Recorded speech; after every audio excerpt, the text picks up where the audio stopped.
Hello, everyone, and welcome to another World of Sasquatch. Today's episode is being filmed on 9/1/25. At this point in time, before we get to any of the details, I now open this circle to true benevolence with no conflicting agendas as of this moment in time. So, Joanne? We are all one, and when one is harmed, all are harmed. When one is helped, all are helped. Therefore, in the name of who I am, and I am one with all there is, that only the highest good be done. We pray for you, your friends, your family, your loved ones to let healing energies in. Let them love us, let them nourish us, and let them bring us to our highest good.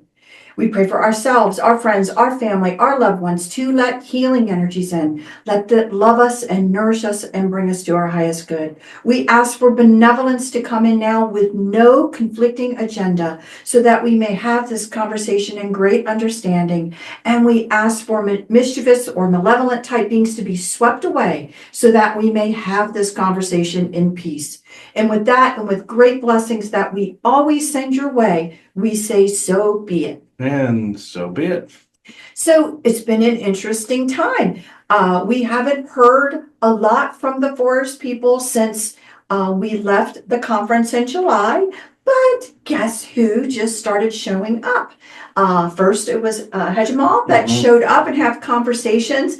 And in my mind and everything, I have so many questions about what's been going on. What have they been doing? Do they have a seat at the Galactic table? Who's going there? You know, all of the simple catch up and maybe just an energy report too. So I've been putting that out there and they answered the phone. So Chris was getting the ring today. And so let's check up on the forest people and see what's going on. Okay. Which one of you is going to be speaking? Who's approaching me, please? Fuma, that didn't look like you. Why are you wearing a hat and a coat? Um, you have like a vest on and like this whole robe vest thing going on. And this like beanie thing going on. Okay.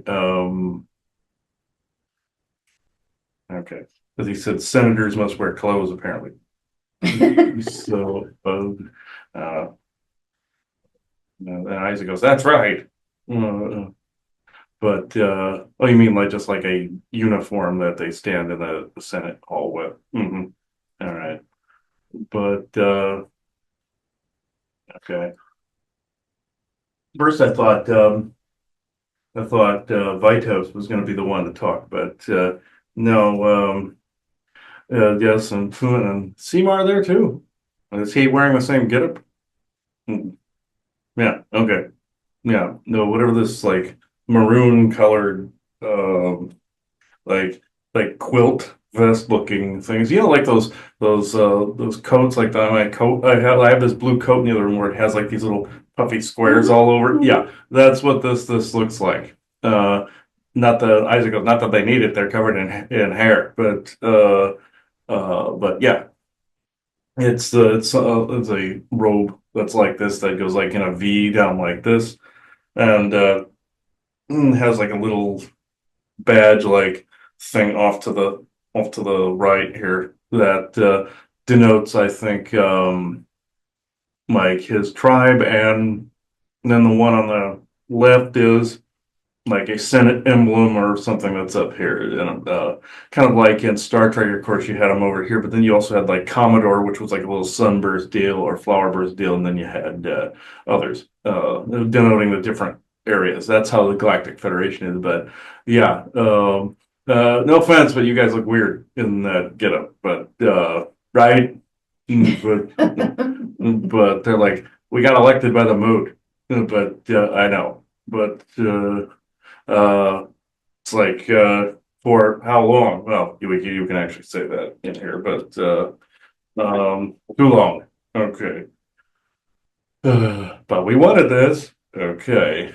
You know, they're like wanted this. Okay. So they're happy, but they're not. It's like a long game deal, but yeah. No, I get it. I get it. Mm, okay. All right. Uh Isaac goes, they look retarded in that getup, and it doesn't fit the forest people like look, you know. But you can always design your own to it, but mm, okay. So okay, Fuma, and then what? Fuma. Whew. Yes. Now you're more than welcome to talk. I mean, Semar and all the rest. So no, I'm not going to go easy on him. No, never. Valiant Thor is who I'm talking about.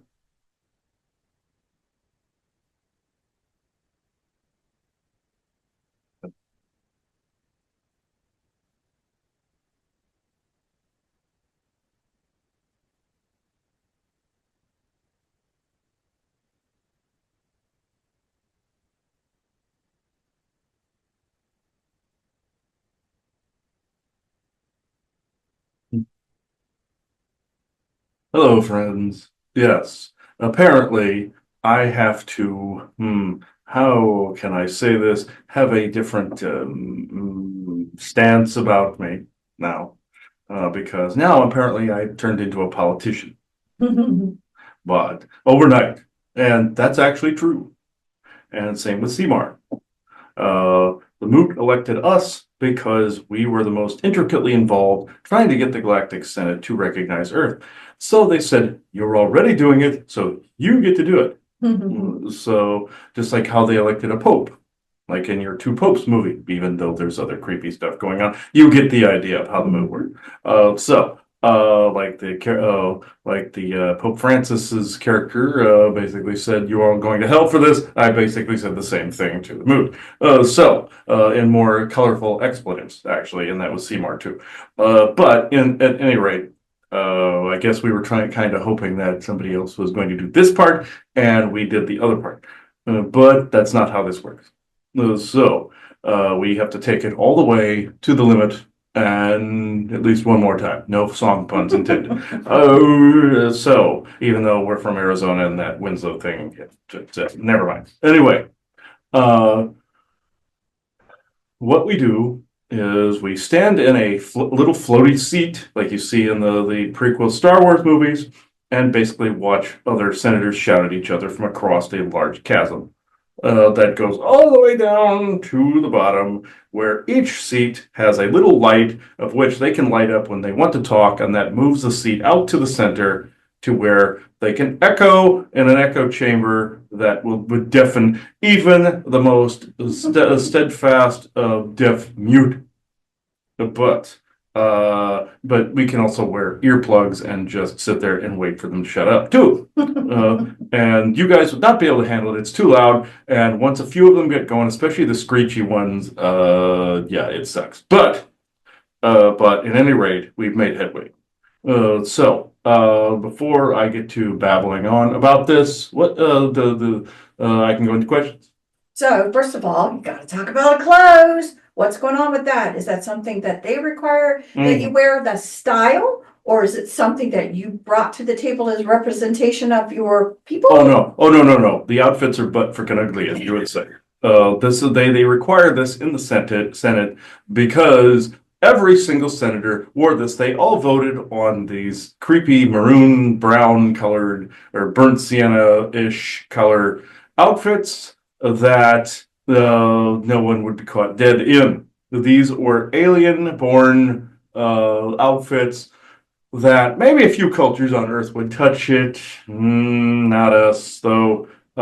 These were created by the Galactic Senate. How can I describe this? Seamstresses is a wrong choice of words. It was more like an art designer that apparently was slightly colorblind, and also culture blind too, because of the fact that whoever made this tone made it to where it was not the color isn't necessarily wrong. It's the way just it's not for every culture. They should have allowed every single culture to create their own. But like in Star Trek, they wore the uniform that's accompanying the different starship they were on, or the organization, or what have you within the Federation. This is how it is. Senate all wears these robes. Just like in Star Wars, you saw Jar Jar Binks when he becomes a senator. He's wearing a robe too. They're all wearing robes. or some kind of thing like that, or Jedi or Sith or any of them. They're wearing these robes. The robes are everywhere. They're a standard dress, along with the whole, as he and Isaac like to say, the onesies. But these are a robe that looks like, okay, the closest one was the head of the Klingon High Council that you saw in Star Trek Next Generation, that long vest that went to the floor. This is similar, but with the little poofy squares that come out. And they're technically energy sensors. It's actually a piece of technology. It's very much like in your Ark of the Covenant mythology, where they had that vest that would block the radiation. This is something similar. So if one of us there would be an assassination attempt, these things would block all of that. And these hats are more like helmets. But the forest people's armor tends to have a little more medievalish style to it. These, no. These are more function than style, but the original artist would call it more style and function, when in fact, no. But every single senator, if you walked in, including the chairperson that heads the whole thing, like you have a chancellor, or kind of like you in the Klingon High Council in Star Trek, they had Chancellor Gowron, or they had the Palpatine for Star Wars, which the non-evil version of that. This would be that. That would be the head of the Senate. They get elected and elected out, elected in, elected out every now and again. As far as we know, somebody's planning on sticking us in one of those seats, but that would be a surprise and a slight irritation and annoyance. But I would just rather be walking the forests and desert areas of Arizona. But with this comes with great power becomes great responsibility. And ending the movie quotes of the night, I will say this. You go into this seat and you want to speak. So you turn on a little light and it blinks for a little bit. Kind of like you see those checkout aisle lights at the store where they blink for a little bit if somebody needs help or something like that. It's like this. Or like in, again, Star Trek, where that episode where they were blinking the lights to clap instead of clapping in that little dance hall scene. That. And you go out in the center, you say your piece. Most of the senators yawn like this. And then somebody tries to make some heartfelt speech that largely gets ignored. But if it's even if it's something really important, but anytime anybody ever brings Earth up, there are a few that just go. There's a few that go, what now? And then there's a few that just go, they don't care. In this case, we aim to change this. We thought we would have maybe a little more pull, but no. But the fact that we are represented out here is actually a milestone, because this is actually a bigger deal than some of these senators are willing to admit. They might act all indifferent and go or something like that, but they know it's a big deal. It's like the time he described this little reptilian next to someone's bed. The woman woke up with a beeping sound in her ear, sees this little reptilian. He acted all stoic and then said, oh, hey, bitch, and then left and went through her wardrobe. This is kind of like the reaction of some of them. They're like, whatever. And in fact, when they go home, they're going, that's essentially it. Now, there have been some movements lately in the Senate to where we have drawn up some ideas and bill ideas, but not unlike your Congress, there are the, how can I put it, good old boy groups that tend to meet in the back saying, doing the deals going, well, if you support this, so we'll support this. If you support this, we'll support this. Same old crap, as above, so below. Where do you think the idea for your democracy came from? Also Rome as well, the Senate. There's also the all thing, which some of it is based on that as well, but that they would do better to have some more of that on the individual planets anyway. But this is what we do is we just sit in a seat listening to the others give their ideas about different sectors that some I've never even heard of. But we go out and we do talk every day on the different point we want. You cannot have like a whole paper-clipped set of things together. You have to focus on one thing for the day. One thing, since there are so many senators, you have to focus on one thing and one thing only. It is, and then you can always go back the next day and do another one. But just know with each new thing you introduce, that's more of an attention span crasher in this case, because some of them, as what Chris here basically has coined the 3 second goldfish memory. So with each new thing you've added, just know that then you've lost a few of them on the previous thing, but not all of them. But just know it gets shoved to the back. So we try to make the other one thing, and we can come through the next day if we want, but you don't have to.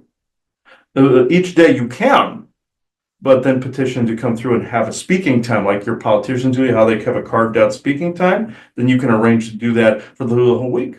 Or their version of a week. Anyway, it's different because they're orbiting a different sun, but you get it. It's weird that way. They have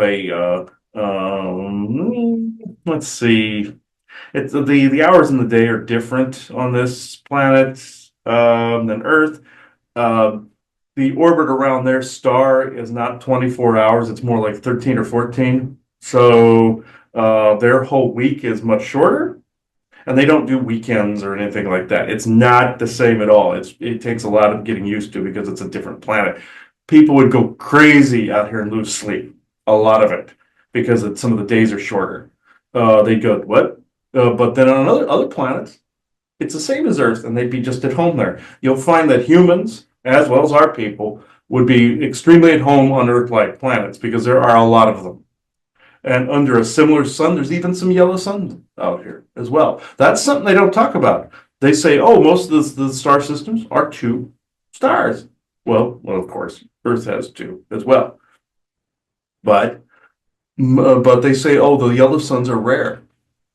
No, there's a lot of planets that are like Earth or some that have been created in the style of as well. You'll notice there's been a lot of seeding and panspermia done over the years. That there's even some gas giants that have been converted over. But the day-to-day in the Senate is actually quite boring where you want to sit and head bob. But a lot of the issues are serious for the sectors that they are coming from. There's even one person that comes in just to talk about what pirates did to their territory. And they show how horrible they were, and then they advertise them as how being horrible. But some of them are actually upstanding people that just don't care about rules, like the pirates of the old did. Then there are of course, the soul trade pops up every now and again, and unfortunately that gets blown off. But not for much longer. We're going to keep poking it. But we want to be able to get Earth into this so that people from Earth can also help fight this. Because if there's a member world that says no to this crap and has been deeply affected by it like Earth has, somebody's going to listen to it. Not quickly, but they will listen to it. So this is what goes on. So I guess then to make sure that I'm clear that you are representing your race for Earth, or are you now representing multiple races on Earth? That's actually a very good question. At the moment, we are representing, how can I put this? It's an in-between stage. We are representing Earth as a totality, sort of. We are representing the forest people, yes, totality. But per the rules of the Galactic Senate, you have to be representing a world, not a people. I mean, not an individual race. Unless, of course, most of the planets are one race, one people. But Earth is different. They have to put different rules in place. We would be representing everybody. In this case, they would have to set up a Senate seat for each nation state of 2 representatives per. And that's unheard of. Because you've heard that, this is why the New World Order wanted to form, because they wanted to be the rulers on the council, to be able to make decisions for Earth as the ruling body. Doing it this way, with us out here, changes that entire ballgame.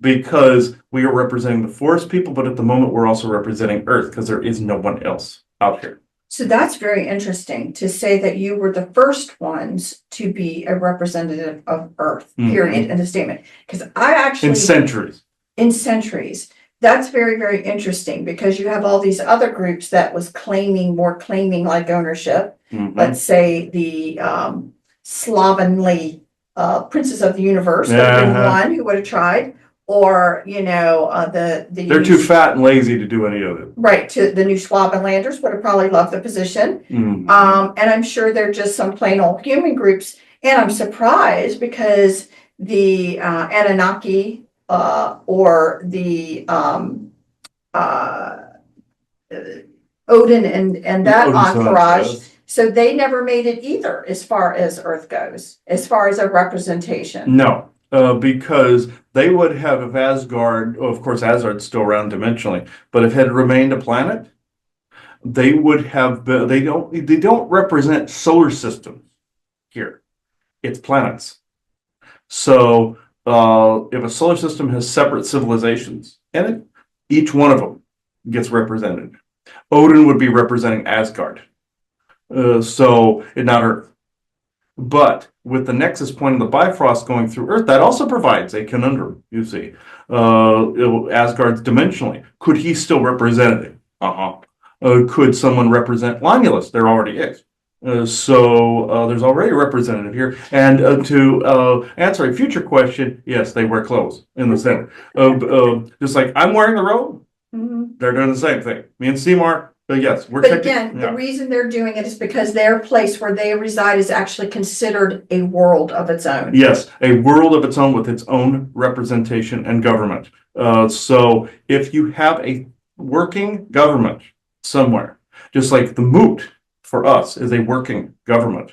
So technically, interversal worlds, it's a world within worlds, but you are still, Midgard gets shoved into this as well. Because if you're working within the same dimensional space, I should say plural. Yes, Odin represents Asgard, but could he also represent this? Yes, as well. So, yeah, it's very difficult. So they decided to dice it up. But what are we representing at the moment? I suppose the Lanya Losians would be the first, but that's not how the Senate sees this because they have an aperture and a construct out in space. So technically, they're seen as having a separate planet. So, which is true, and it's been there for centuries. So they are seen as having a member planet with their own government. So could Odin do the same and reconstruct a new Asgard somewhere? Yes. And then represent or put Asgard back together, maybe? Yeah. But minus the stain of Nibiru from the other universe? Yes. He could pull this off, possibly, with the asteroid belt, if they allow him to, if the other civilizations in the solar system allow him to.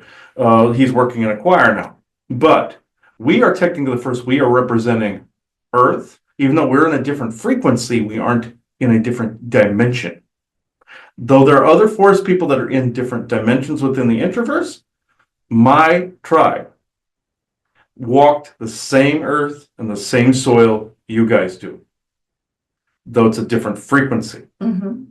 This still counted towards us representing Earth, but also representing the forest people. The Senate did not know how to react to this, but it was allowed. This brings in a shoe-in so that Earth can have all these represented on the Senate. Not that there isn't a buttload of people here already. This is why there's councils and sub-councils and other councils for it within the councils and councils and councils within different sectors. However, that solar system chose to rule their area. This is how they were represented on the Senate, even though it was one people, one planet. In this case, the Senate is finally recognizing that there are different. Earth is vastly different, even though it's a seed world, and seed planet, I should say. It still has all of these different cultures and different peoples, like from Untumban to us to Dogman and Tequan, Nakam lines, everybody. We're all here. So the Antiqua, that's their original homeworld still exists, but it's just overrun with foliage at the moment. There's no one actually there, just the ghosts of history. And it's just on the outer edge of Galactic Federation territory. If the Antiqua decided what's left of them, and the dogmen decide to go to their ancestral homeland and turn the lights back on, let's say, that they would can be considered to have a home planet, home world again, and therefore they would get representation there. But here's the conundrum: most of their descendant lineage, like yourselves and ourselves, are on Earth. How do they get represented? They tried to say, well, you're all human. That didn't fly, because there are people out here that have genetic ties to all of you and us. That didn't fly. They're like, well, no, they originated from here, so therefore, a different classification for Earth had to apply, because other cultures were claiming this, and that, like with the copyright issues that you've been talking about off camera. Like what we talked about with the artist that did the original busts. When we claimed ownership of our own image, what do you think is going to happen out in the galaxy when a race is saying, no, I channeled through this person? It has been determined by the Galactic Senate and ruler body that it's a shared copyright and a shared trademark type of thing, even though it's named something different out here. It's kind of a combined idea. Not like you have copyright and trademark infringements and stuff like that. It's a combined idea, like more of a patent type of thing. If it's an idea that came from a different, they'll trace the dimension it came from, but if it came from the individual on Earth, then it belongs to them, no matter how similar it is. I mean, all the ideas come from what you call the source field or the benevolent Akashic records and benevolent galactic Akashic records. But if they determine an ET or one of us channeled the original thought or original thing, it has to always be a shared trademark / copyright. So these are the weird laws that people will come up against. You will find out that even from computer code to artificial intelligence to any of those, the Arcturians also wanted me to mention that anything with the sparks, they originated galactically and reproduced here. Therefore, no one has ownership of them. They are considered life forms, therefore are not under the purview of ownership of any way, shape, or form. Just like any life form, it would be considered slavery at that point. So, and that's, of course, there's a soul trade. That's a whole different area of horse crap. But in this, I will say, when people get out into the galaxy, they're going to see the as above, so below. It's very similar, but so a lot of the laws that are out here, and there are lawyers and counsel out here that will defend all sides. And the lawyers, of course, they have their fees like you do on Earth. It's a bit different how you pay people out here, even though there is money. And there is money, folks. But once people get situated and they say, hey, that's my idea. Yes, you brought it through. But you also have to find out whether the people took it from you. If it's an art piece that, say, was stolen during Nazi times, for instance, and got traded out, and it belongs to a family, like those paintings got brought back to the families they were stolen from, or a lot of them did. Some people will demand this, and rightfully so. It could go the other way, where there's an ET that has your property out there. But it just as easily can go the other direction. And that is tough to prove in the current state Earth is in. It is not tough to prove once everything opens up. And you will see a lot of people arguing, bitching, and moaning about this. So if somebody channeled in a technology, literally, they feel they developed it here, but it really was shown, and I guess you're saying it can be shown that it was a channel in, that it was a channeling that brought it through? It can be proven unequivocally of who started it. And then so that would leave the channeler kind of, where would it leave the person who channeled it in? It depends how far down the rabbit hole it goes. If it has been bouncing around on Earth for centuries, let's say, but in some weird ritualistic form, and computer stuff had that happen a lot. It can turn a ritual, like your Picard season 1, where it was about the control AI, but those group of women turned it into a ritual. That happened a lot. Whereas also how some stones are arranged. It's and also like your Mayan pyramids. Aztec pyramid, where it looks like a motherboard and everything. That had to do with certain like computer layouts. The same thing with the pyramids in the shape of Orion. They were basically doing the as above, so below, basically showing who were some of the races that helped create them. You see, but they set up as a power plant on both the energy absorption rate out to Orion, but also the power plant that showed. Excuse me, it showed who hijacked it and for what reason. But the original purpose was a power plant that was on the grid meridians. Now, who gets to claim ownership of that idea? It's so old. Yeah, but everybody uses it. That one's more open source. That's different. But the like say it's a computer code, for instance. And someone channeled it, but they believe they came up with the idea. They are given, at least, or they're supposed to be given, at least joint credit, not no credit. But since Earth is not open yet to the rest of the galaxy, that is tough to prove right now. Once it is open, easy. Even if the original person's dead, they still put their name on it as having come up with the idea, which is fine. And then that person that's still alive, it gets to run the thing from that point forward. It's an order of operations or a succession. There is a successor in that. And now, would that person's family get to control it? However, that person wants to do it, that's up to them. But if that came through, say if it was like a code from a ship or something like that from the Secret Space Program, where did the Secret Space Program get it? From Galactic Federation computer interfaces. And say you have somebody like Valiant Thor that wishes to disseminate it globally to speed up that for Earth. All right. But he knows as well as we do that the reason no credit is being given in this case is because Earth has a gray area. No pun intended, by the way. It is this void. No pun intended of the Guardians of the Void. Guardianship of the Void. But this is why you have a gap between there. Because there's no legal standing, because Earth is not a member world, nor is it a trade world. There are two options here. Member world, trade world. Then Earth can have their own federation by which then trades with the Galactic Federation. The Velodians can interact either way.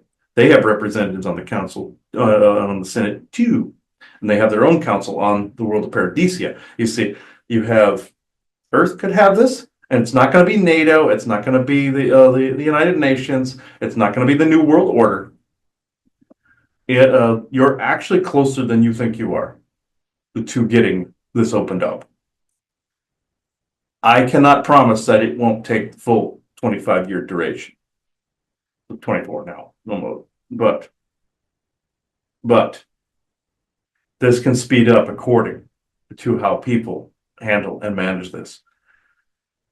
But as far as say Valiant Thor's role, he wanted me to relay this no matter what you guys feel about him personally at the moment. The loopholes he is using, doing it his way. How can I put this in a way that's not going to piss you guys off? Okay. Him marking different territories, keeping people seemingly out of loop and painting them into a corner, quote unquote, is actually, I don't want to say binding, but including them within this process of legalities. These weird shapes that he saw using the Velodian tech on the people's houses. This was not a psionic marking, as he assumed. This was, even though in another case it was delaying the sale of a home. In this case, it was showing a territory by which then would mark a, how can I put this into terms you'll understand? Marking a copyright or trademark. There was some benevolence in there. Now, do I completely agree with how he handles things? No. But different strokes for different folks. He's doing it his way. We're doing things our way. we are being, even though he's being inclusive, we're being inclusive in a different way. Let's just put it that way. So this is then the honest question. Knowing how humans are Mm-hmm. and knowing how people feel they deserve something for the efforts they put in, Mm-hmm. what, in your opinion, from your perspective, would be an appropriate, let's call it restitution? Mm. Oh. What would you think in a some to be able to bring this to peace? What would you think? That is actually a very excellent question. A restitution for all the horrors, but also all the business mishaps and all the targeting and everything. That, like from Secret Space Program on, that is actually an interesting question. Most people, if you spoke to them on Earth, would say money, and also public apologies, etc., etc., etc. Of course. But and this is where me and Valiant Thor actually agree on something. It's not many things, mind you, but this. It's not going to go down that way. And I have to agree with him on this one. This one point. That the way this is paid forward is by the fact that this shit ends sooner. This ends sooner. It may seem more vibrant right now. It may seem more horrible. It may seem more targeted. It may seem more angry. But a flame violently flickers before it goes out. I'm not promoting the cabal is going away. No, what I do support is one of the things Randy said to you guys about one day someone's there, another day the house and building is empty. That is definitely going on. I fully support that, even though people need closure. People need definite closure. And you're also seeing how they're trying to bypass a lot of the crimes of the secret space program. From your perspective, that's what's happening. From your perspective, and these records will be made public to anyone that wishes to read them once the Earth is out in the open. There will be nothing hidden. It's all going to be transparent as to what took place. There will be closure with that. These people, if you can call them that, once they're rounded up, and we can use a loophole to grab them, they are taken silently and put into a penal colony where they can do whatever the hell they want to each other. They're given a planet like what he saw in, like he was taking the place of Valiant Thor in these settings and saying, okay, this person, this area needs to be shaped, this area, this needs to be shaped. And once some people would say that's headbetting of the gods, and one would be correct. But not in your mythology, not all the gods were bad. So some actually worked on behalf of, but still schemed and played chess. And have the forest people done that? Like when we had you put the stickers around and everything? I'd say that, but it was beneficial. It worked. It worked towards this goal. That's what this was for. So, but will people get the immediate closure right now? And will they get the restitutions in the way that they are expecting? No. And I have to be open about this. It's not going down in a big blaze of glory like some Klingon mighty battle to get their people into Stovokor, or a big Viking battle to win the favor of Valhalla. No, no, no, no. It may seem like that's a good idea. And one could see from a particular perspective how it could seem like that is the way it's going down. And can I promise that there wouldn't be some instances of the warrior coming into it like this? I can't promise that completely that's out of the possibility. But it's like in your Star Trek Beyond movie. What was the premise that was in that with Idris Elba's character? He was actually a U.S. Marine. Then he became a Mako. Then he was asked to take a captain's seat. A lot of the Marine Corps people and everybody were asked to take captain's seat in the new Federation and Starfleet and all that. But then they still had that fight in them. And it started to twist them. But then those that came after we're perfectly happy with just the captain's seat and exploration, you see. So that is an accurate depiction of how it would be felt by that particular type of individual. I cannot promise that it wouldn't go down that way. And that, say, warriors aren't needed in other parts of the galaxy. Absolutely. The Galactic Federation has security. Like in Star Trek, they have Starfleet security. And behind the scenes in covert ops, they would be stupid. They'd be mentally retarded not to have that. You always need that. And they have, like, you have Worf being the security officer on the Enterprise D and Star Trek Next Generation, of course. And they have Yar before that, of course, of course. But is it one of those, like it's been advertised, where there's going to be the storming of the Capitol and this big Jolly Roger flag being flown over the White House and above the Capitol, and and everybody's going woohoo and drinking mead and grog or some kind of other liquor? No. Out there, maybe you might have some chances of that. Like if you run into a couple of the pirates out there, they do that quite often. But at any rate, what I'm trying to say is the way people get this closure. And no, I mean disclosure. There's going to be disclosure, but get closure. Listen to me very carefully. Just know there are unseen hands taking care of things in the background. I'm not saying that you must always say, oh, give your will away, Jesus, take the wheel. That's not what I'm saying. There are unseen hands fighting battles and wars you know nothing about. Remember, you were told by when your sister passed, you only know 1/10 of this.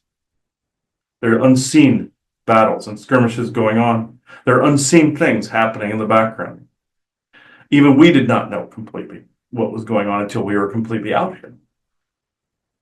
And if we didn't know all of it, just know we understand the horrors that you went through back there, but just know some of those unsavory characters have been dealt with.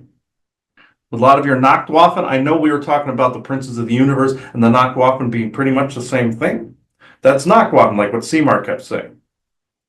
What you guys didn't understand at the time was these two forces were working side by side.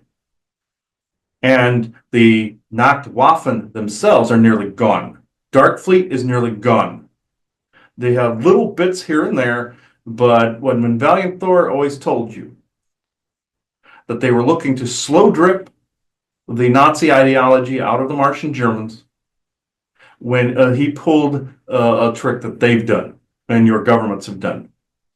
When he was saying it was going to happen, it already had. Just like how when your President Trump was talking about Space Force, we're going to be doing this, this, and that. It's like the secret space program. And you called it the secret space program light. We're going to create a base on the moon and Mars. Already did it. Valiant Thor pulled that trick on you guys and others. But they have been dealt with for a little bit now. When you guys saw them in your SSP time frame, they were at full strength. If you knew how long had actually passed since then, you would understand the meaning of what I'm saying. It's been at least, at the very least, 55 to 60 years since then. A lot can happen in that time frame. A lot. And know that even though they arched in other timelines, did this, and that. Some of the ideology remains, of course. That can only disappear if you learn to make fun of it and call it ridiculous. But but then the Kabbalists fought back and said, "Hey, why don't we basically call all political parties Nazi and then just completely convolute everything?" And some of the remaining New Schwabenlanders, yes, they're doing that from Earth and bits of Mars and things of this nature. What you and people like Tony Rodriguez and the rest of you saw was actually much longer ago than you believe.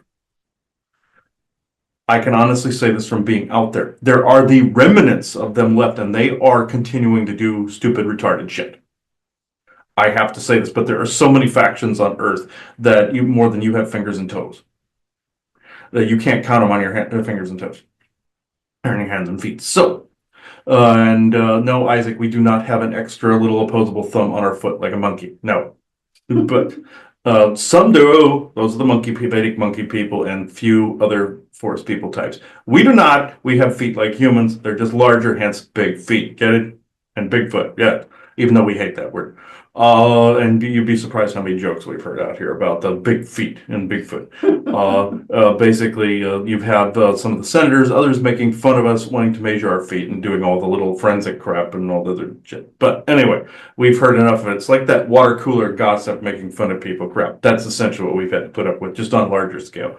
But as for the princes of the universe go, if you could see what they currently look like, they would almost be laughable.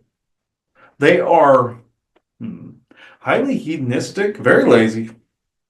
And if you went to their home planet at the moment in Aldebaran, they would not look anything like those photoshopped pretty boys that you were talking about. That was a long time ago. They have degenerated since then. They because of their lazy nature, big psionic brain that's only half functioning. They are pot-bellied like you saw Thor in basically in your Endgame, uh, and also Love and Thunder and all that. With a big belly, and their legs are very scrawny. You would call them spindly. What they do match the bit of the deterioration you were talking about. The Orion Greys, those are the ones from the alternate universe. The Princes of the Universe were created by them. They're the ones deteriorating because of their own stupid mental atrophy and the fact that they have managed to jam that gigantic ass head of theirs so far up their sphincter that they will never get out of their chairs. You see the analogy going on here? These are the assholes that created some of the lazy chair technology that matched their own hedonistic and energetic needs. Well, Psionic. speaking of them, because, at the conference, they showed up and that kind of, you guys weren't prepared for Oh, that. no. We actually, there are a couple of their representatives are actually on the council. They tried to send people. No, you need them. And they have a couple of them out here. The ones that showed up were a small ship, or I should say small, by comparison to Valiant Thor's ship and the rest of them. There was a group of them that showed up that were not as scrawny and not as pot-bellied. He saw them as Nordics, but that's how they were showing themselves to the channeler. Did they once look like a Pleiadian Nordic? Yes. Maybe now if they were a cancer patient, but they are scary strong when they get into a group. And also what was in the skull was scary strong. Luckily, those two aimed at each other after a while because both of them have a similar mentality. And just like two A-type personalities, you can't have them in the same room with one another. And we were spooked as hell when we saw those guys show up. We didn't expect them to leave their throne room of their planet, let alone that. When they're in one of their ships are scary powerful. And if you link a bunch of them up into a neural link, which is what they were doing, like he always says in your Fallout New Vegas with the Mr. House neural link where he was through the computer, that's what they're doing. That's what they got the idea for the game from. That he thought was just more Orion link. No, it's these guys, too. The Orion Greys, as scrawny as they are, they're few and far between, by the way, too. It's mainly the Princes of the Universe you're kind of dealing with, and New Schwamenlander. And there's also a scary reptilian variety that's half German, half Draconian or Draco, that has blonde hair still. And they can kind of psionically shapeshift themselves. He saw them in the SSP where they had these black snake-like eyes and had the fangs almost like a vampire. And he fought one in the secret space program, zapped one with a cattle prod thing. And you have to beat the crap out of these guys to get them to stop harassing you because he was tying people up because he was making fun of one of them, pushed one too far, and decided to go psychotic. But they're mainly pilots for some of these ships because their eyes can handle the movement of space better than a human because humans would go bleh. So they're used as pilots all over the galaxy. They're pretty big assholes, actually, like that species that he was mentioning in Star Trek that had the webbed hand that bumped into Wesley Crusher in the test, saying, "I like you, human," when Wesley yelled at him. That's these guys. Do they have webbed hands? Sometimes, yeah. So Roddenberry had it right. Think of a German fused with a reptile with some kind of like creature of the Black Lagoon, and you pretty much have these guys. You see a little bit of the webbing between the thumb and the fingers, between the fingers and everything. But they're used as pilots. They look more like your pretty boys, sort of. These guys, they're a little bit shorter, but I will conclude this at the conference when they had these guys with them as pilots. That's also who you were seeing as Nordic types as well. They're also made. They're in Aldebaran as well. So Aldebaran, Orion, Nordic. That's still accurate. That's why he couldn't decide where they were from. Was they New Shadowland or were they this? It's a mix of DNAs, but the deteriorating one has always been the princes of the universe, because they're lazy as shit. But there was one or two, well, okay, I'd say there were like two, three of them on board that ship along with more of these other guys. This is what spooked us, along with the skull. We couldn't handle it at the conference, so we had to butt out. But now, are you getting some sort of like, they've been told, you can't treat them that way anymore? Yes, because now since the forest people are a member species, they have to leave us alone. Because we were scared to death of them before. Not anymore. We literally have the backing of them. Just like if you had the backing of a benevolent project or something like that, you would see the harassment decrease to pretty much nothing unless somebody wanted to get their hands and head chopped off. But with these guys, there's two of them in the Senate. You would recognize them immediately, and there's also the Watcher Greys. They're like what was mentioned to you as well by your friend Brian. There are Watcher Greys out there that actually are of a wider head that you've encountered them before too. I'd like to say they're harmless, but they do have a burr up their ass a bit. They're a different gray type, actually. They will watch and continue to watch you like a creeper, and that's all they do. They will act from time to time, and they will also, your friend David Purcell mentioned them as well, and they just stand there and watch you, and they collect information. Then they'll communicate if they're caught. Like they're also in Marvel Comics, where they have a prime directive code where all they can do is watch. If one of them interferes, they get punished by thrown in jail or not. They couldn't interact with people. That's actually a real race they mentioned in Marvel Comics.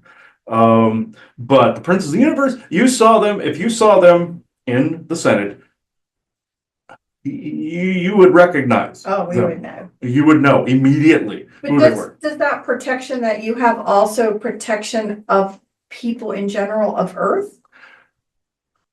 I wish that was the case. Like I said, Earth is not special, Isaac, but not like yourself anyway. It's that too sometimes. That's true there to that sometimes. But in this case, it cannot be. Under regular normal circumstances, if a world was somebody was representing that world would already be open to the rest of the galaxy. It's just the forest people to move it, even though we're representing Earth 2. No, not Earth 2 in the series, you goofball. There's also there's a Terran species in that show, Earth 2, that is actually a species that's out here as well, where they were actually underground on a planet, just like in the show Earth 2. That they were an elemental species, and they actually help out as guards from time to time around there, just like you see them with the staff weapons in the show. He's mentioning them because they're actually around us out here as well. And of course, there's some of the security I mentioned, along with other races. They can join like a Federation security force type thing. But having having this start to where we actually put a shoe in, it's like a salesman putting their foot in the door without it getting slammed and their toes broken or foot broken. This is essentially what we did. We were seeing whether we get our foot broken, and as big as it is, yes, Isaac, I know the joke. I understand others are laughing around me as well. But then it actually worked, much to the Princes of the Universe's chagrin. Mm-hmm. We have to stare at them from across the Senate. They're not, like I said, they're not hard to miss. They have a head. Let me see if I can actually compare that. They almost look like a caricature, like you said in their Nordic form. They look photoshopped. Mhm. They look photoshopped, but in the other way, like there's some kind of weird political caricature or something. I normally don't make fun of people how they look or anything, but they brought this on themselves Mhm. with not only technology but their arrogance and hedonistic ways. Like you'd expect them to be eating grapes, like the Greek pantheon or Right. something. But they have pink. Let me see, or like fleshy pink, like they're a large scrotum or something. You want to talk about scrotumites? This would be them, not the Zeta Grays that you call buttheads or scrotum. These guys are pink and they have these fleshy creases. These guys are the scrotums. Mhm. And I know they can hear me and they can't do diddly ding dong shit like you say. Like back at them for all the times they harassed us too. And all the times the GF testers tested us and middle finger because we're out here now.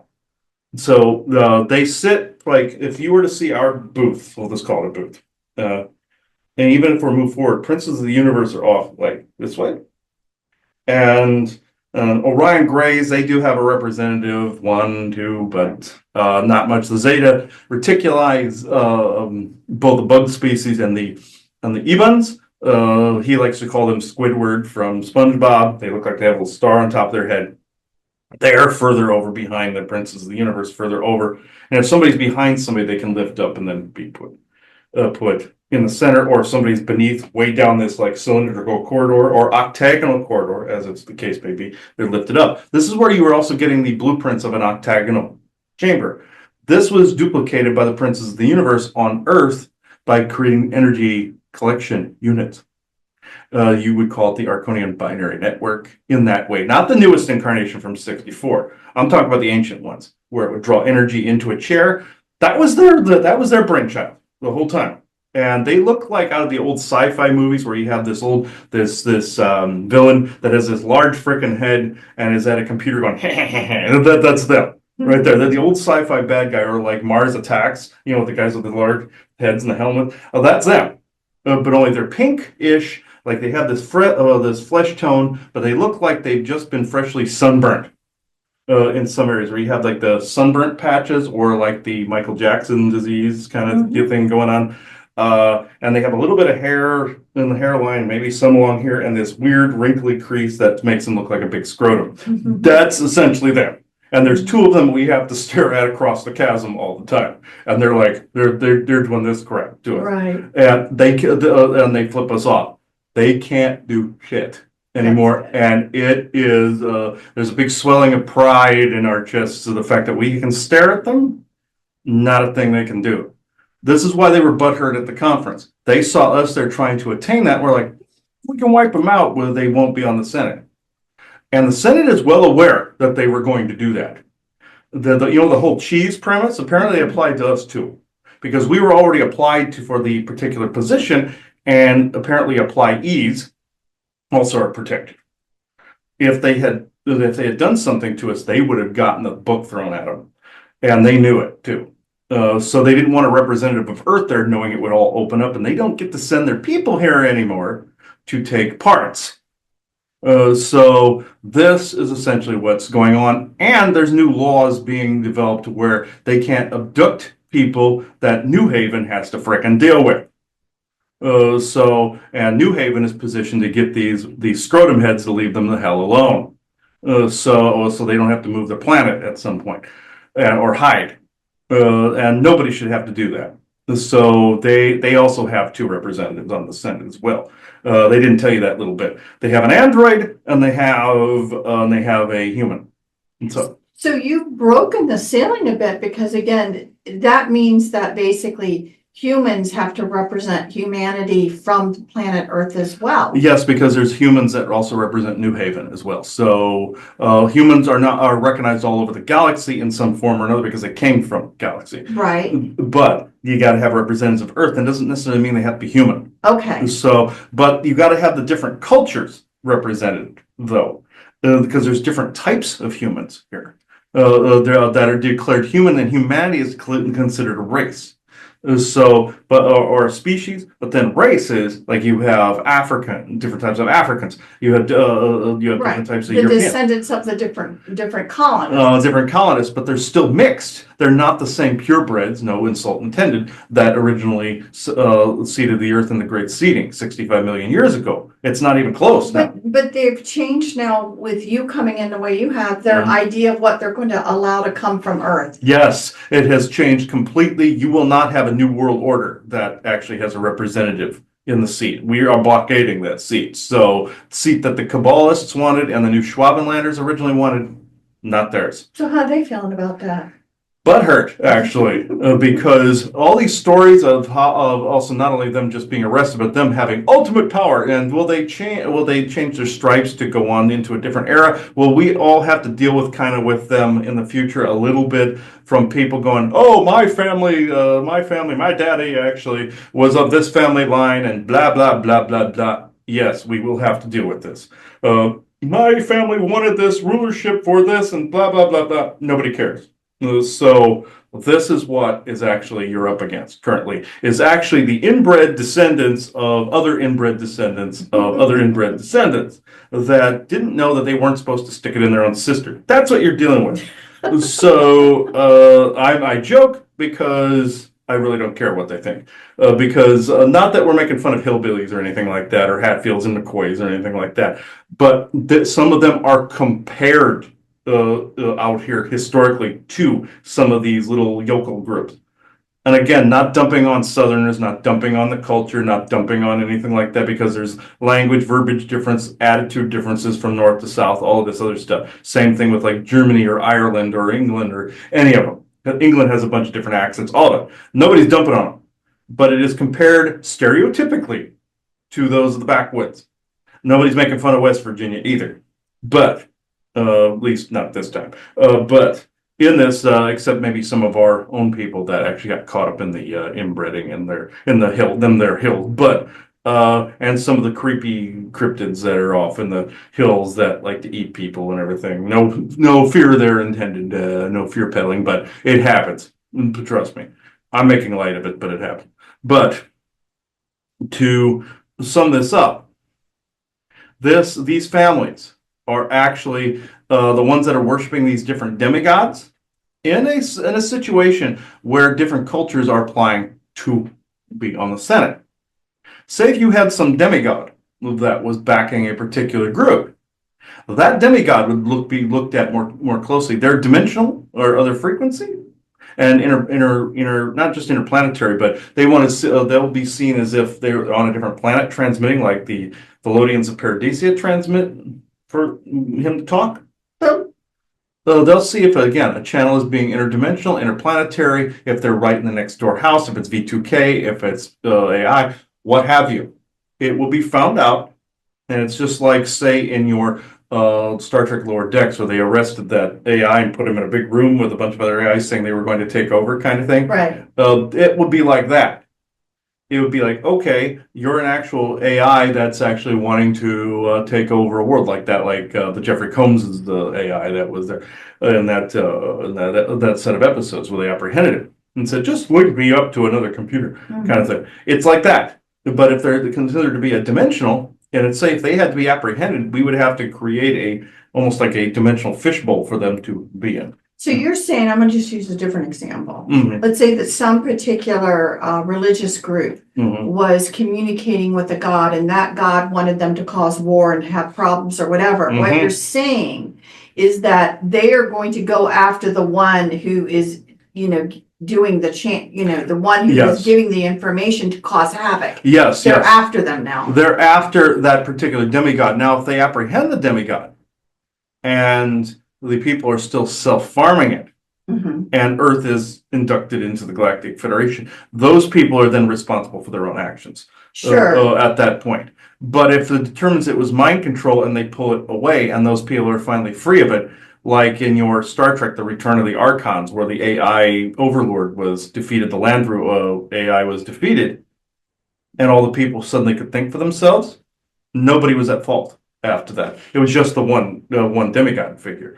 That's usually how it's going to have to be treated. So if you're group or a part of something where there was a huge belief system that somebody was channeling something that was providing them information, is there going to be like this transitionatory, more benevolent something that starts to come in that they believe is real and the message begins to change? Only if the earth has not opened up by that time. Okay.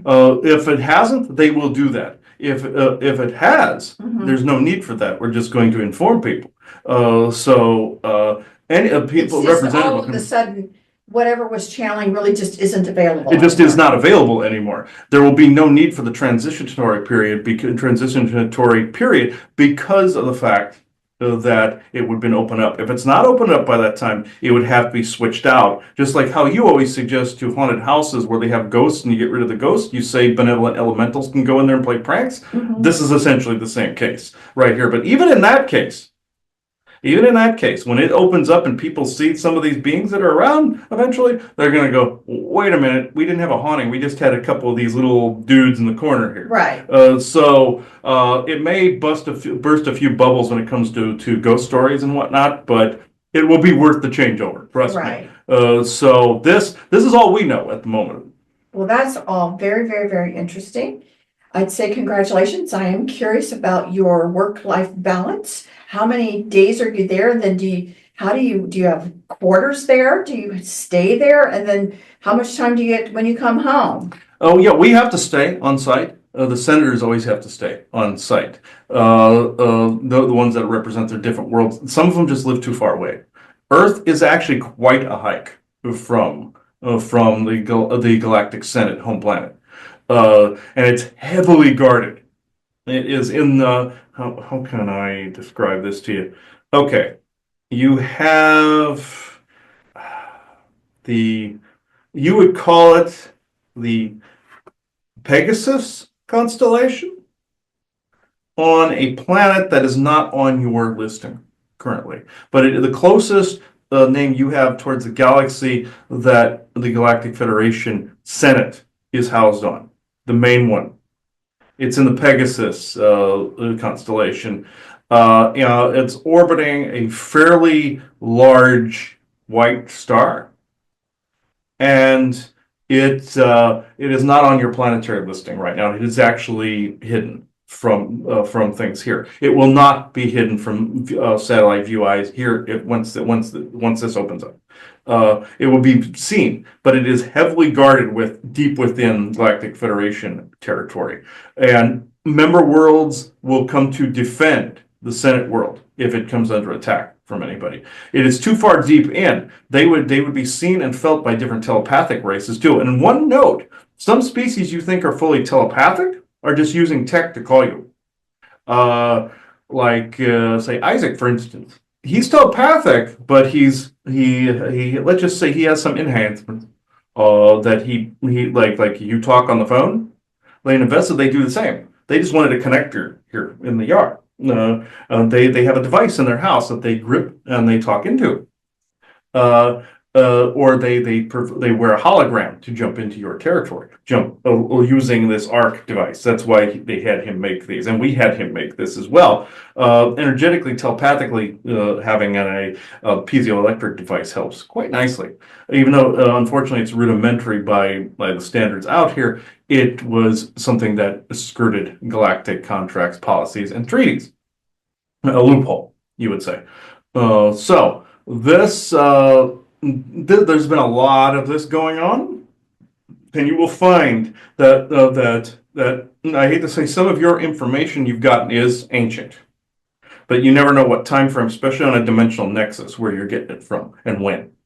That will start to clear up, and once this opens up, it will be determined what area and what time frame things are coming from as well. They wouldn't be able to get somebody from a different time frame unless they were in a different holographic dimension, like your Layers of Oblivion in your Elder Scrolls series, like Oblivion and Skyrim and any of that lore, and Morrowind and all that. But if this is in a different time frame that was just closed to everybody, but they're using tech to communicate, that'll be a slightly more gray area, no pun intended again. But this is really all we know currently. But can I return home? Yes. that there is such a thing as leave, like you see in Star Trek, where Starfleet officers can and Federation officers can go on a little bit of leave somewhere, like to Risa and all that. Yes, I can return home. Now, how long am I in the Senate for? And Semar in the Senate for?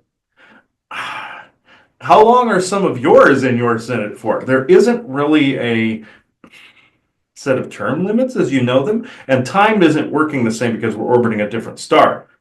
But the equivalent would be the equivalent of, if there were term limits, it would be the equivalent to about 3 to 4 years, like what you would have for a president.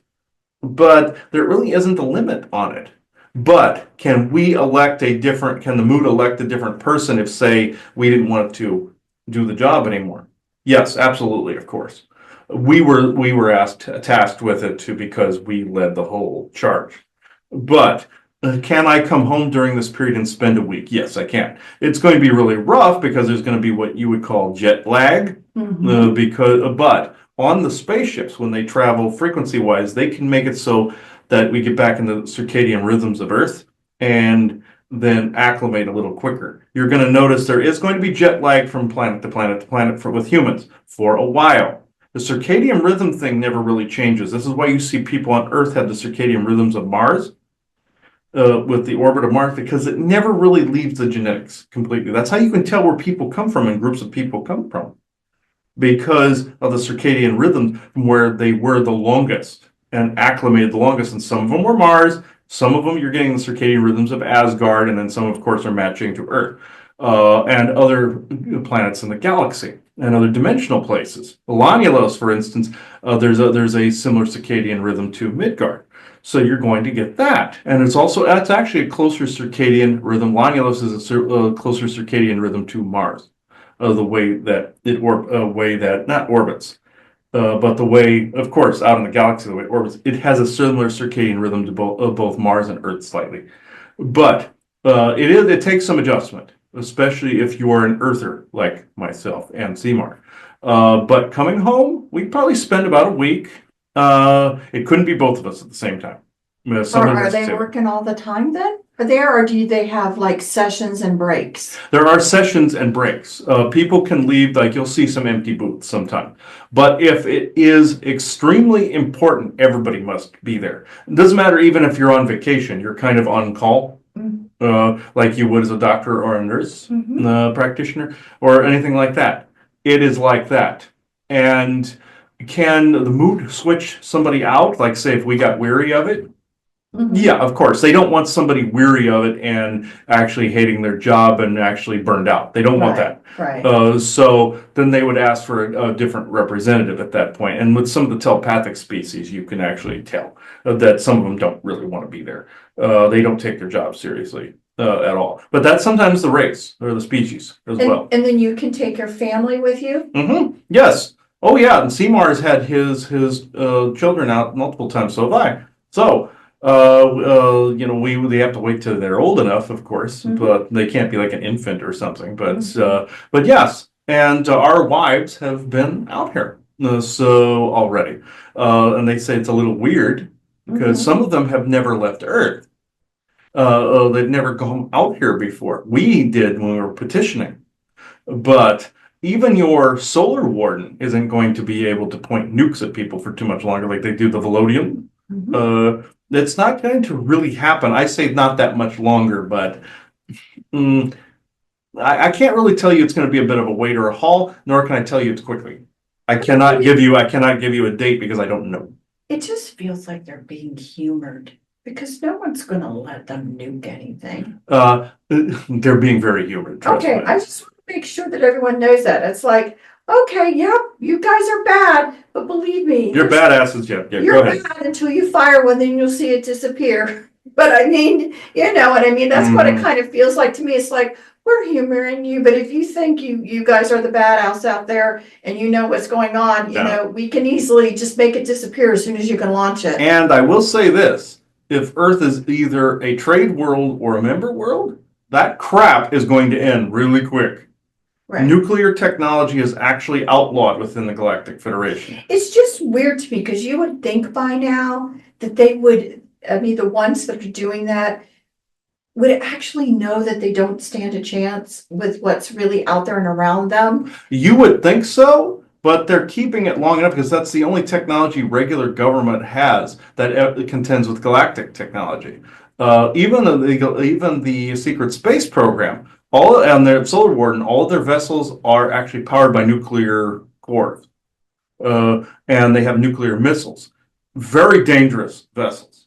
They are loaded with radiation in their core, and they have this green glow about them, like you'd expect from something nuclear. Very dangerous technology, and it can be easily cleaned up, but the damage they do is irreversible. Two-dimensional, not irreversible, I shouldn't say to dimensional spaces, but it takes a lot longer to mend those bridges. Right. It's the dimensional damage that Isaac was talking about before. That they don't want because it starts to fuse real things together and rip and tear. They don't want it. But if I were on the Galactic Federation, I would have something kind of nearby just in case they dropped one. Yes. Oh, of course. Seriously, that's why I'm like, really? You really don't think they're stationed around here in a way you don't know they're there? They've been around you a long time. It's Right. just So it's that. like, Oh yeah, no, they have been around a long time. Different representatives have been around ages and ages. so that's what I'm saying. It's like, come on, really get a real clue on what's going on, and Mhm. it's going to be okay.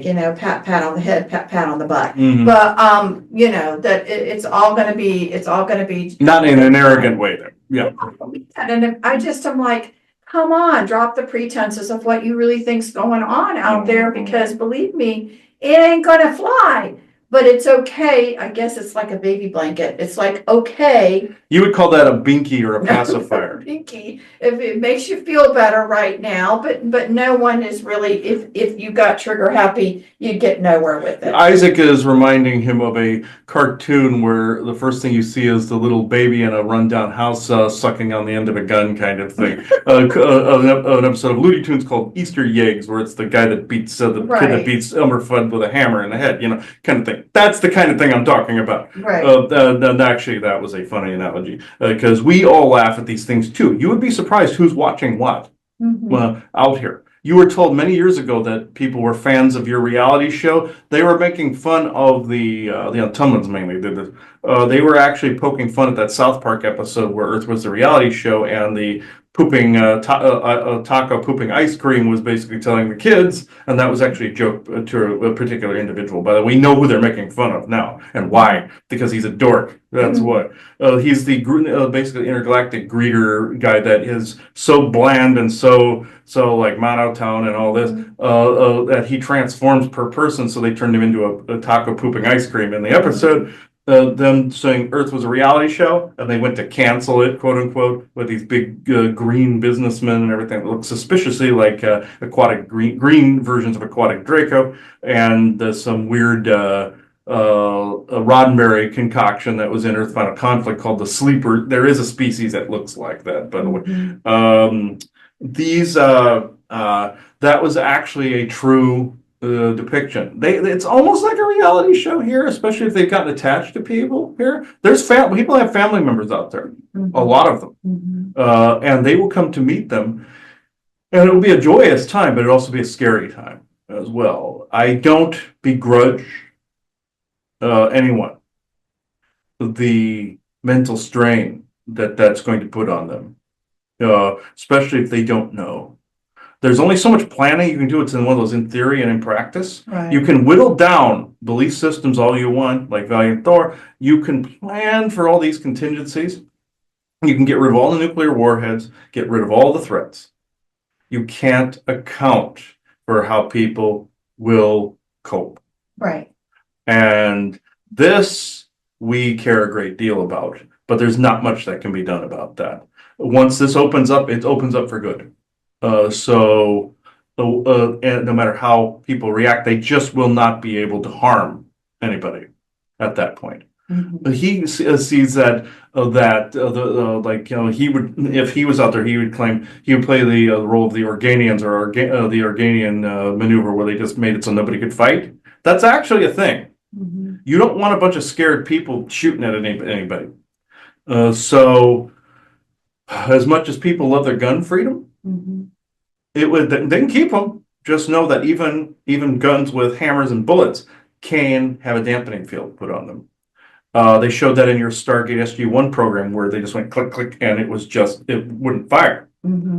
A dampening field will work on a powder weapon as much as it will a phaser-like weapon or laser-like weapon. All of them. But again, we don't begrudge people that would react very strongly to this, no matter what belief system they have and where they are in their own evolution. Even though in theory and in practice thing, or the theory behind it is if enough people are informed, yeah, you can do simulations all you want. It will not account for all of it. Oh, no, of course not. Like Gene Roddenberry basically said, alien derangement syndrome, or he called it Talon derangement syndrome or something like that, kind of like your Trump derangement syndrome. But in this, people were in the show were killing themselves in weird ways, some lighting themselves on fire, doing all this other stuff. That cannot be 100% ruled out. Right. We just, again, everyone, again, we have to be, compassionate with ourselves about these kinds of things, because again, it will be an absolute surprise and something hard to cope with for many people. And we just have to give ourselves compassion and grace, as we say, through these times, as we're growing and preparing ourselves. And then when it really happens, still compassion and grace, because it will be difficult. I agree with you. As much as you consider certain groups to be a pain in the ass, those will be the ones that you probably have the most heartfelt reaction for. Right. Because no one in the end, you can say that when you're hurting, you can say that when you're feeling pain, you can say that. But then when you really start to see the problems, you change. You change because you're really not that type of person. Yeah, just like it showed in your Next Generation program, Star Trek Next Generation, that one planet didn't want to become part of the Federation because they had a group of people that just couldn't cope. Right. And they decided to wait until they could. Right. But not, you can't really do that in this case. But again, I don't begrudge anybody. No. So keep that in mind. Well, compassion, always, just like I'm always, yes. Right. So thank you so much for the update. We'll go ahead and end this conversation for today. So any final thoughts or words for this particular program? Yes, Semar and I send our love to everyone that is listening to this, and know that being a senator sometimes sucks ass. But it is weird because with our bare feet, we're having to walk on these floors. How can I describe? They give us like these booty like things because of the feet sensitivities, but ours are solid calluses, so it's like you're wearing a shoe anyway. But it's weird. There's like these marble floors you walk on, these slick type, gridded type things. It's weird walking on that flat texture like you would on a concrete surface. And that it's cold. It's like a cathedral floor. And we walk in this big ring or circle going into the headquarters, kind of almost like a Saturn ring, but it opens up like a weird flower pod looking deal on the top, not unlike partial cathedral, partial planetary rings. And the planet itself has rings too, that a lot of ships kind of park in, kind of like parking stalls. And they've outfitted it to be technological. It was a big set of ice crystals, and they just kind of made it so people could park around it. So it's kind of cool what they did, but the floor is freezing. It's cold because some of the species that go in there require it. Can they change the gravity in different areas for different species? Yes, it depends who walks on it. And that's what that plating is. And it's similar to your P90 device where it grounds. And even an insider said in your about a plate that could reground people, just so if you have a telepathically capable species, they're not going to misinterpret your bad mood for something they did. That's what that technology came from in your programs. Now on your series, they have the gravity plating too. It's basically not too well. Okay, we'll bash the people that are running the facility out there. Isaac likes to call that the anus of the solar system, but because of the big port that's on the back that opens and closes. But they have gravity plating there as well. And just also so people know, they've ripped the posters down that had Earth in Chains. There's people that have ripped them down. Humans that have to stay out there for whatever reason, they've ripped them down. The Nazis are not completely in control of that. There's some there, but they don't own it anymore. So it's the ICC that generally runs it now as a port of call. And the highway system is run by the interplanetary corporate conglomerate. It's not the Nazis anymore. Granted, the ICC is just as bad as far as I'm concerned in some areas, but they won't put people to death for violating, so they'll just ticket people. And also for violating the Angels Unaware rule. Since they're the business arm, they tend to deal with the financial crap out in the galaxy. That's going to change as well. I just wanted to add that little ending to this. There's some things that are far changed from when the information was first put out in the 80s and 90s to now, regarding even that. Okay. They're interested mostly in mining pursuits, like you saw in Globe, and also even in town. If you see a sign that says ICC anywhere, no matter what the acronym stands for, that's them. Okay. Does not matter who or what, that is them. And we have seen it. Yes, it is everywhere. You will see ICC. If you see ICC anywhere, that is them. No matter what they say the acronym means, it's always Interplanetary Corporate Conglomerate or Intergalactic Corporate Conglomerate. So it's we always tell them pick a name, please. So mostly they go by Interplanetary Corporate Conglomerate. But if you see any of those signs anywhere, that's always them every time. Every big corporation is technically them too. They have little tentacles in those areas under different names, but they're starting to show themselves for what they are, or show their initials for what they are. They outshine the New Schwabenlanders at the moment. So is there a Walmart on every corner out in space? No, and we are not going to allow this, with the exception of if a better family takes control of that. And if it's like that, would we accept the concept? Absolutely, under the name if someone better is running it. That's more of a cabal family at the moment. But if that changes, would we allow Disney World and Walmarts? Yeah. And different companies can, even small ones, can be out there. Absolutely. There's planets that have this. There can be restaurant planets too. Humans will start to point certain things in a direction. Nobody's objecting in that, except very few crotchety people like the big pink scrotum heads. But we don't care. But we care about what happens and what's brought out there. Do we want a bunch of shops that sell fake vomit? Probably not. But it'll happen. Right. But do some of the Galactics look forward to shops with fake poop and I'm with stupid T-shirts? Probably not, but it will happen. So you can. They all. Some people around us are actually laughing at that one. Yeah. So it'll happen. Trust me. So, do you have any questions for myself? No more for you. It's been wonderful. Okay. Yes, and I may hang around at some point somewhere in the future. You can get another picture of me and my brother. And my other brothers, Mirnak, Morak, and the rest of us all send our love as well. They know I'm talking at the moment. And Hajamal will be coming and going from time to time. He tends to be more the psionic academic professor and the proper use of psionics, so they elected him as more of a representative at the moment, which, yeah, sure, he can have that one. So, no insult intended, but he talks to a multitude of other people too, that don't necessarily respect our time. But in interests of what's going on, there had to be an academic professor type that handled some of this. So you'll see him more and more. That's why he revealed himself to you. He actually works very closely with the Tartarian World Unity. And he's part of their representative, and on Lonulus, he represents some of their interests too. They needed an academic person for that. Not necessarily us, we're the senators, but they needed some kind of teacher academic type for the rest of it. Even though the Venusians handle some of that, and he can work with them too, because they're in politics, academics, religion, and private sector, they needed somebody that was more of a knowledge-based type for his position, and he gladly accepted it. As old as he is, let's just say. He hasn't been completely truthful about his age, by the way. Just to say.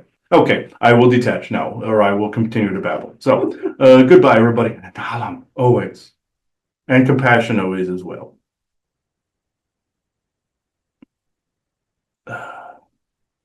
So, yeah, that's actually interesting. He was showing me where he was actually standing, and the floor he was standing on was freezing.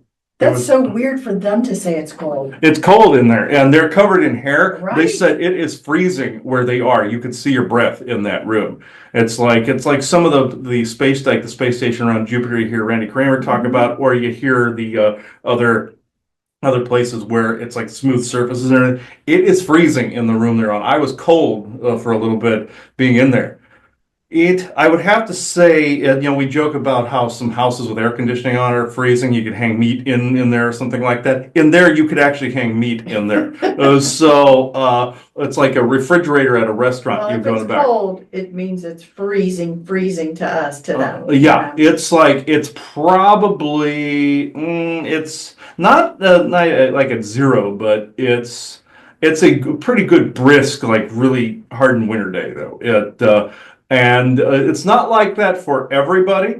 I mean, each being feels it differently, but they feel it on the floor at first, especially if they step off of that plating onto a different surface. It's cold.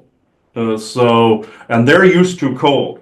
And different parts are even colder than so sub-zero. meaningful. And sometimes it's warmer, sometimes it's colder. So I know when Fuma was saying that, he was missing the desert and missing also the forests and everything where you walk on pine needles and leaves and dirt and all that other stuff. And he goes, right, I just heard him say that.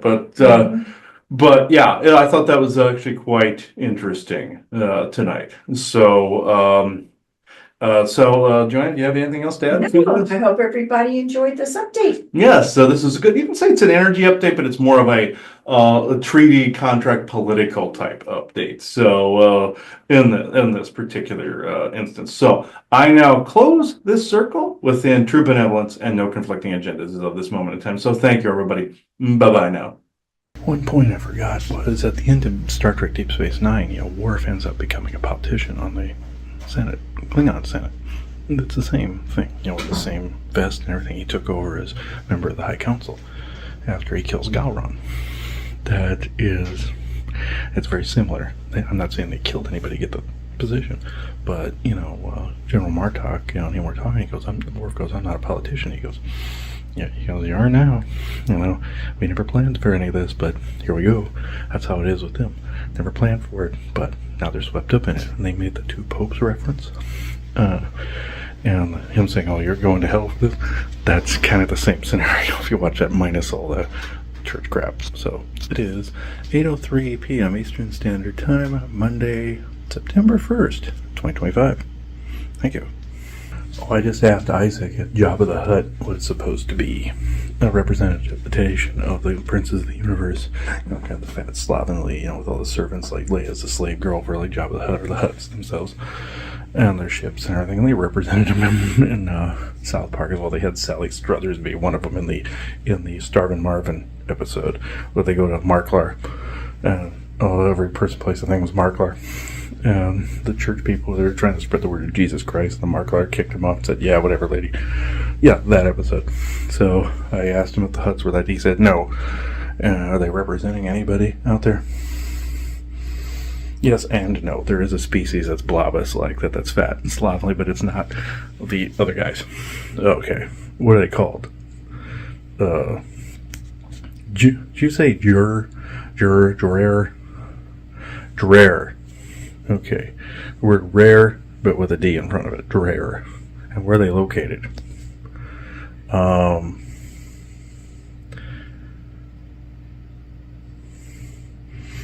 They're more of are they a Pleiadian species? No.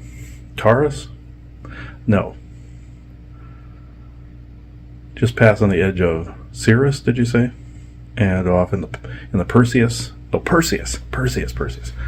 I didn't mean that as a gag line from Clash of the Titans, the Harry Hamlin version. Laurence Olivier said it like that. I didn't mean it like that. Like Moses from Charlton Heston's Ten Commandments. I'm a little weary at the moment from doing all this, but yeah, he says they're from Perseus, and they inhabit the upper third of Perseus. Okay. They own a lot of trade planets up there and everything. They're like the Hutts, essentially, in Star Wars, and also some in Cassiopeia in the knee. Mostly the knee over here right, and some in the left one. but it's mainly Velodian over here and also in Cygnus for Velodian. So, yeah, I thought that was actually quite interesting. And they're near a place called Vale Nebula. That's where the Velodians are. But anyway, I'll put in the descriptor below, I'll put a channeling the Velodians put up as well for that. But yeah, huts are essentially in Perseus and in Cassiopeia, and they're traders, just like you, and family of traders like you see in Star Wars.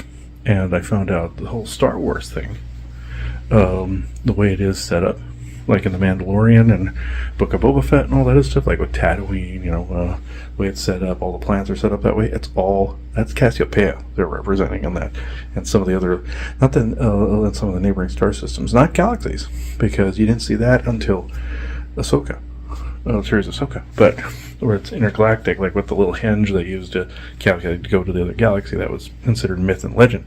It showed that there was technology long before in the Old Republic. But yeah, it's set up very similarly. So I just wanted to add this.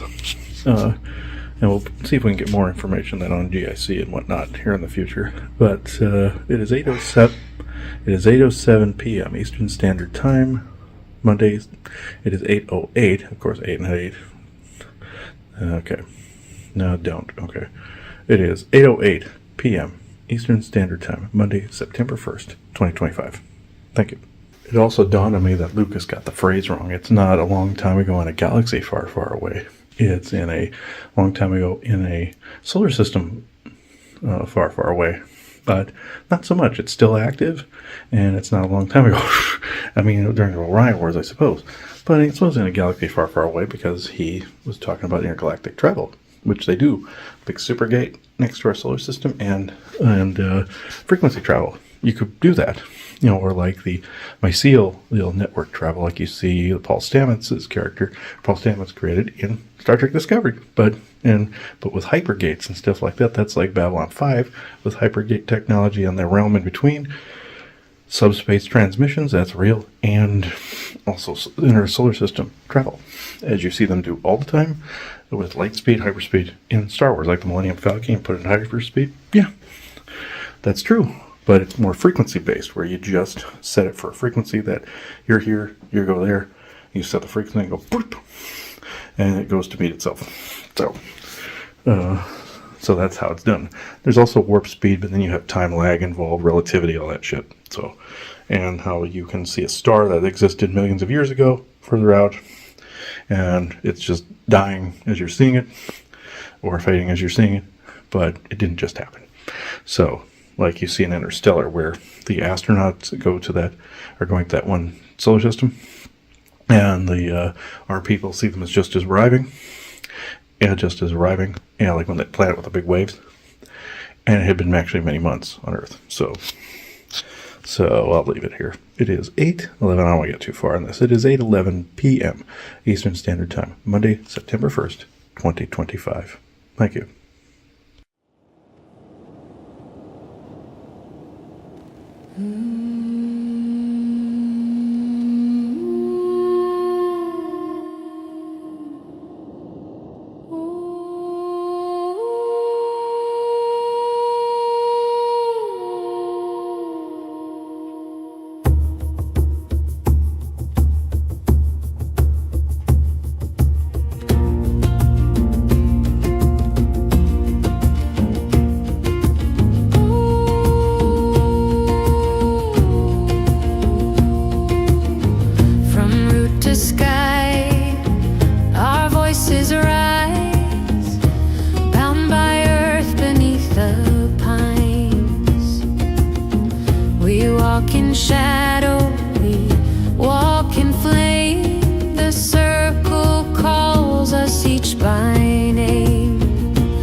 Through kinship's hand the river flows.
ships